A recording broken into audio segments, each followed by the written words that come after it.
Have you ever bought flowers from a local flower shop for like prom or homecoming, and you go to pick them up and you realize that it's not what you ordered?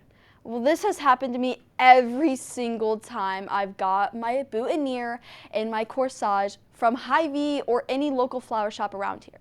Like for example, prom last year I wore a nice light pink dress and I got orange flowers, but I decided to work with it. So I went and took my pictures, and during pictures, my flowers started falling off my corsage. That was not good. So my mom used nail glue to put them back together. That didn't last for long. Did you know that Hy-Vee uses hot glue to glue their flowers? This happens to me multiple times, and I hope it never happens to you. So I started making all of my stuff at home, one of those being bouquets, like for homecoming. Today I'll go over the materials, how and the steps of making your bouquet, and lastly the benefits to myself and society. Let's go ahead and get started. With the materials you'll need scissors, you'll need tape. If you're putting these in a vase, you're going to need the water and vase, of course. You will also need a bag if you're going to give it away. I'll show you how to wrap it soon after that. I used the Trader Joe's bag that I got from Trader Joe's. And you'll also need a rubber band, and this is all according to WikiHow. So let's go ahead and get started. First, you're going to want to decide your color theme. As you can see, my color theme is whites, greens, and pinks. I honestly like to go with a dark and a light to add contrast, and also my main flowers have both of those together, which adds it all together.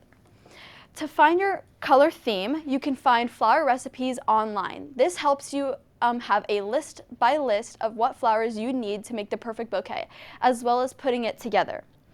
So what you're going to want to do is you're going to cut 1 to 2 inches up at a 45-degree angle. As you can see, a lot of my flowers are already done for the sake of time. These ones are done.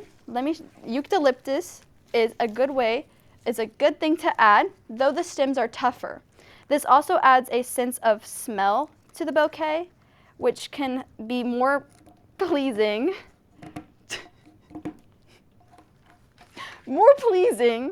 to the person receiving it. Though flowers do have a natural smell, the smell in the flowers is not as strong as the eucalyptus itself. Let me show you how to cut the stems. So first you will grab just a little bit of your flowers. I like to go flower by flower, like the kind of flower, just so I have it all already grouped. You're gonna make sure they're all even like this. You will have different height range, but that is okay. Then you're gonna just wanna cut at a 45-degree angle. This 45-degree angle helps the water go up the stem better and makes your flowers last longer and fresher. Okay, last 2 flowers here, and then I'll show you how to put it together.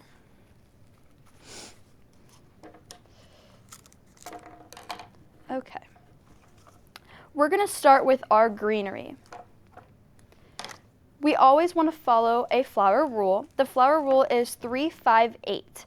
Though I'm only doing a smaller one, we won't be following the flower rule today.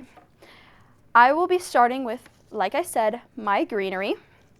So if you do this at home, you can work in front of a mirror if you're just starting, but for the sake of this classroom, I do have the computer in front of me, which I can look at. This makes it more aesthetically pleasing if you can see it from all angles. You can also work in a circle as well. I'm going to start by kind of setting these up in like a 4, like this. I like to work in my hand. You can also work in the vase. And then I'm going to go ahead and take my greenery and put them in between those so that you have filler space.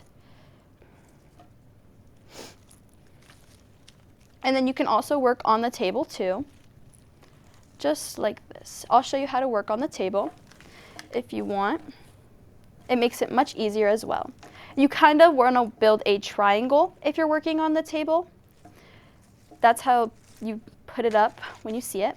Next, you're going to want to take your main flowers here.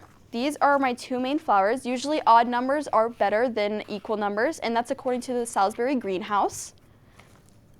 I like to, like I said, put them in between each other, spread them out so they're not right next to each other. Next, you're going to take your filler flowers. These flowers, you should have about 5 of them, but like I said, I'm making it smaller, so I'm not going to do that. Then you just want to add your filler flowers where you like.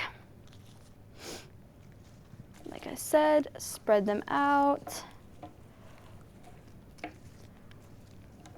So maybe not the flowers are touching each other. And then these are also your filler flowers here. I like baby's breath because it is very full for the amount that you get. Also, if you buy your flowers in bulk, you can get more for the price.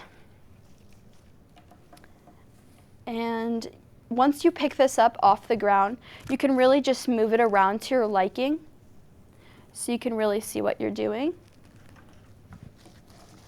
I like to fold mine like this, fold it up from the bottom, really move it to where you like it.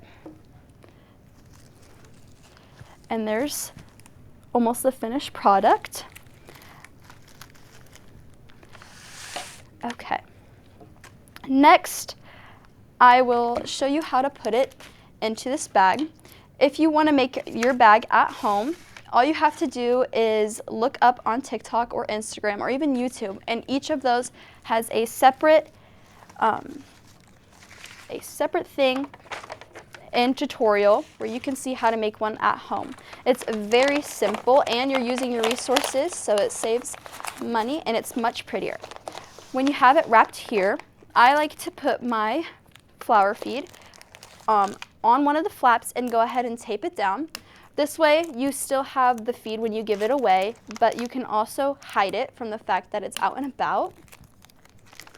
And then I just like to wrap it around the side just like so.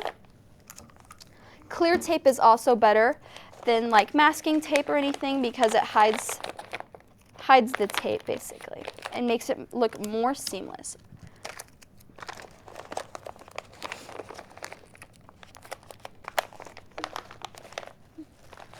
You can also work with it, so if you don't like the end result, you can always change it. So the benefits to myself and society, lastly, for example, making your flowers at home or like gardening, you can use your resources and just buy the seeds, though that takes a while. You can also buy your flowers in bulk, or I go to Trader Joe's and get all my flowers there. They're fresh daily, so you never had bad flowers. For example, that whole thing of Baby's Breath was only $3.99, and this bouquet altogether was probably only $20 compared to an actual florist, which would have been way more. They overcharged just for the flowers, but then they put their hard work on top of it. Also, you can be able to, have control over your own pattern and your own coloring and everything else, and it also teaches you how to do it at home. Thank you for watching.